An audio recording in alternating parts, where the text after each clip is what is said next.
Hello, I'm doing this video to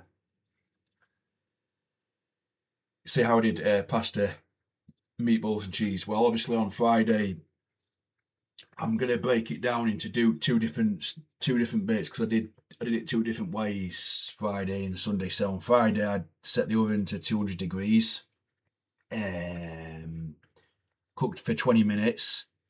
Then, whilst it was cooking for 20 minutes, I put some warm water into the pan. Yeah, I put some warm water into the pan uh, so it could heat up and boil. Then on 11 minutes, weighed about 80 grams of pasta.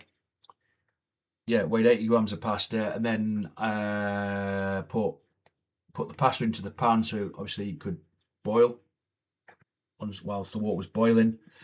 And then the pasta was cooking for 20 minutes, and then once the pasta cooked for 20 minutes, once the pasta cooked for 20 minutes, turned the oven off. And then I turned the oven off, and then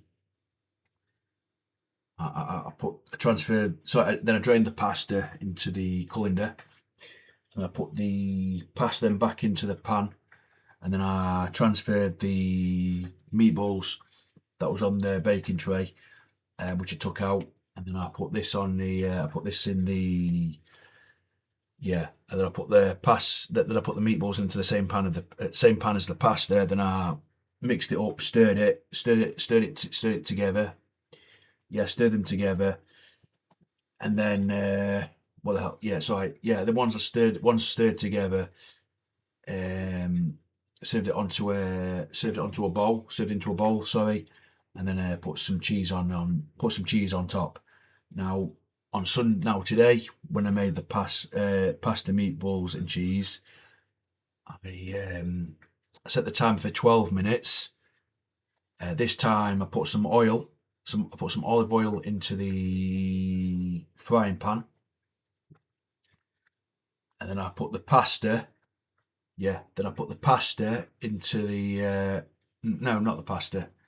Then I put the meatballs on a low medium heat into the frying pan. And then whilst I was doing this, I weighed 80 grams of pasta. I weighed 80 grams of pasta, and then put some warm water again, like I did on Friday. Put the pasta into the pan.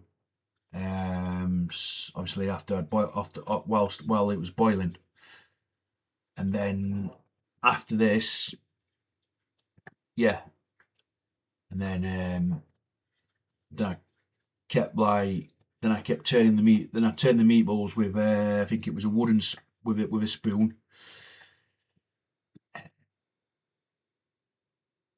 and then once the timer beeped, I put a knife.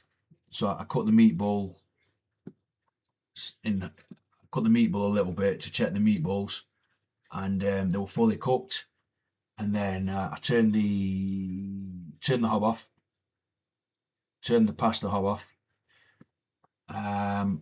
drained the pasta, and then put the pasta back into the pan.